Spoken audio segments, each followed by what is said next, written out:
Welcome also from my side. To give you a first idea what we are and what we actually do, because I don't know, Bavaria, where is that even, and what is the connection to India and so on. I've just been so innovative to bring you a video like almost everyone did now during the last 2 days. So just to give you a short glimpse of, what we do, can you just...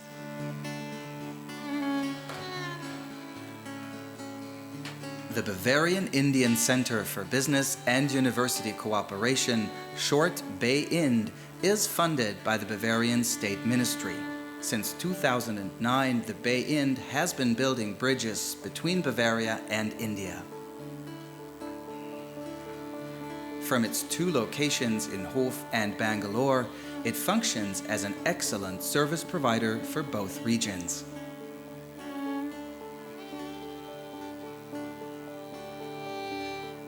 BAIIND acts as an information and a contact point for students, PhD candidates, lecturers, researchers, and companies.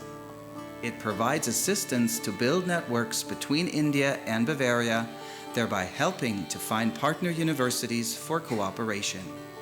BAIIND provides information on the education landscape of both regions and offers support to get funding. Moreover, the BAIIND also acts as a networking and service platform for companies focusing on small and medium-sized enterprises.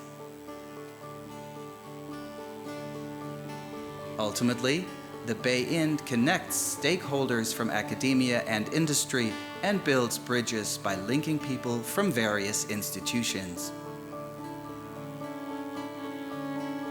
To manage the challenges of the future in a globalized world, BAIIND establishes long-lasting relationships between various partners in both countries.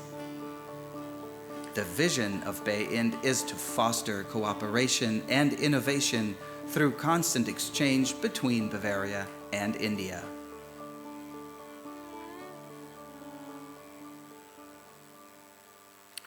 All right, so probably just to go one step back, who actually knows what the hell is Bavaria?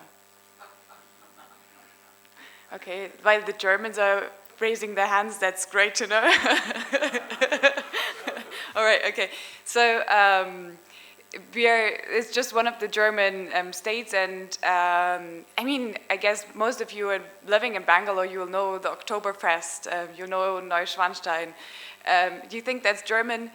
Well, it is German, but it's basically also Bavarian. And the very important part about our state is actually that we are having a huge focus on international collaborations, and we are just one part of this. So for those who find it easier, to remember things in pictures, just another idea of who we are and what we do. Just to come back to the topic that we are discussing here since the last 2 days, there are 2 ways I would like to approach this. First is what we are doing when it comes to the collaboration between the universities, and here we are and in the field of sustainability, environmental issues, and so on. Here we, like the state of Bavaria, offers a lot of courses in this field because this environmental topic, it's been like a really big issue also in Germany in the past, and then there were a lot of study programs and all this developed, which are now really focusing also on a international scale, where a lot of students from all around the world are invited to come and study the solutions that were found in Germany like in the last, let's say 30-40 years. And for those who are wanting to see one of the examples, I just put the QR code for a video that's been recently taken by the Deutsche Welle, like the German TV channel for like the international German TV channel, for a program that is happening at Bayreuth University, where we are having now a huge interest from the Indian community, to come and study in Germany, get the knowledge there, and then in the end trying to find solutions for India, and bringing back the knowledge, or actually gapping, or the knowledge that is that they've been taken from there, and just that's like one way around. The other way around, there are like different kinds of initiatives, and I would just like to mention this to make it a little bit more visible, or just grab for you to really understand what kind of projects can be set up in this.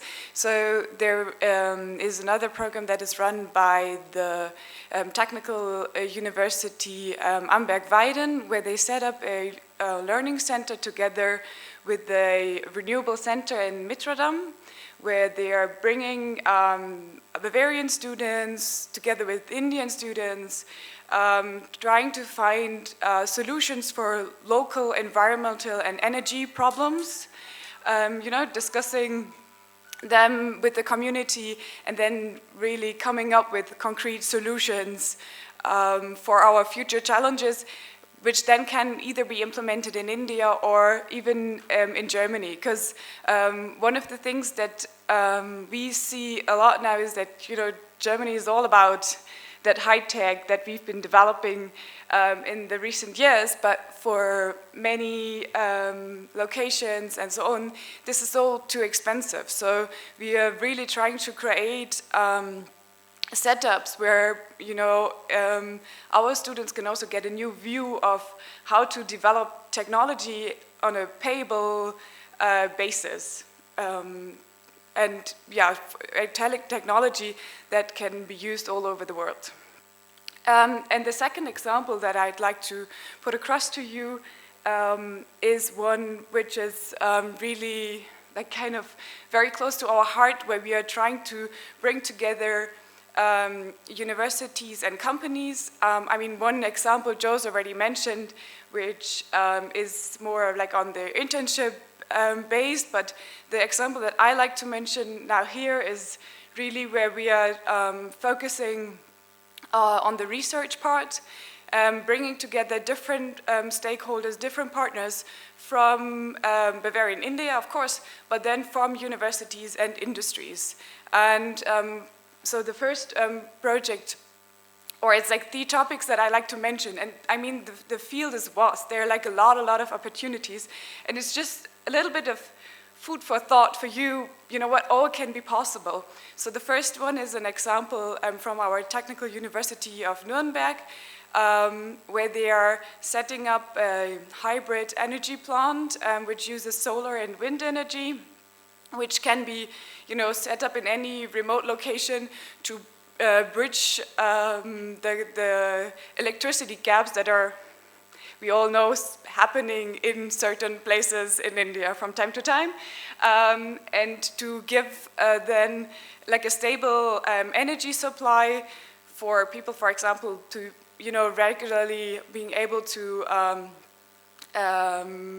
reach, get the network for their mobile phones and all this.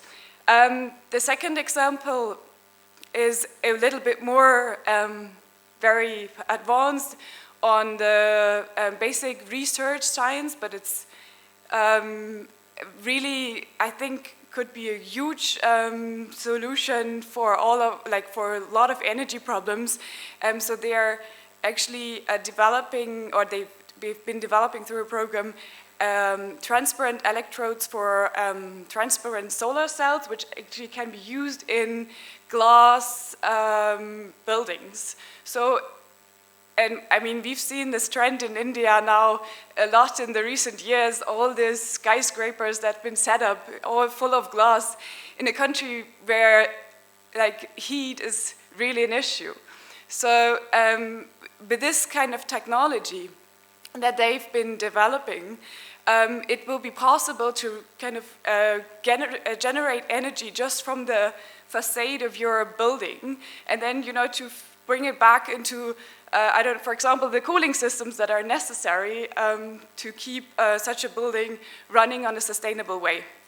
And especially, so the second project, and it's just the last point I'd like to mention, is funded by the Indo-German Science and Technology Center.